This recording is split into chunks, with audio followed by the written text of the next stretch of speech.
Now let me take you quickly through the assignment 2. Click over here, assignment 2. Adding an assignment 2 is very simple. So here it's, let me tell it,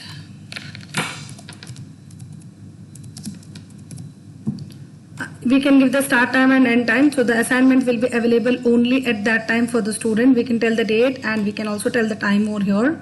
We can also give the deadline time along with the date and the time over here also.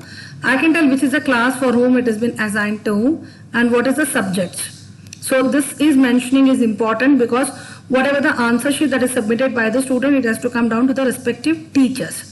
Now I'll choose a file. Here you can choose a PDF, a PPT or anything. If it is a test type of a thing, it's advisable to upload in the PDF. There is no page limits for the PDF that you are going to upload. Let's tell that the total time limit is for an exam is 90 minutes. For example, we tell, here we can keep a note telling that 60 minutes to write and 30 minutes to upload. So the student know that they have got so much of time to do the things. Save. Once you are done, your question paper is uploaded. You have to just configure it to the students.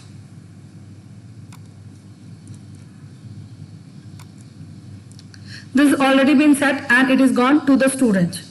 So I'll show you the student and in the student video. But once a student has submitted the test, let me tell you how it comes down to the corrections. Once a student had submitted the test, it will come down for the correction grid. It will come like this. I go to the exam marking section. So if the question, if the things are like this, marks have been put up like the student has submitted the answer like this, I can start putting up the marks. This is the total mark for the assignment that we have taught about.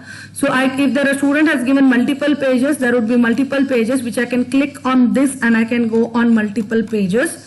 And this is for going the next student and the first student. That's how it is. So student, whatever submission that they have done, you can go to the different pages, you can view on that and then you can add the final mark for the total assignment that they have submitted. Whatever mark that you enter it over here, it will get reflected automatically over here. Once you are putting the mark, the corrected answer sheet is available for the students at the student end. So when I go to the student end, I'll try to show you how it is. So this is how it happens with respect to corrections with respect to DS assignment 2.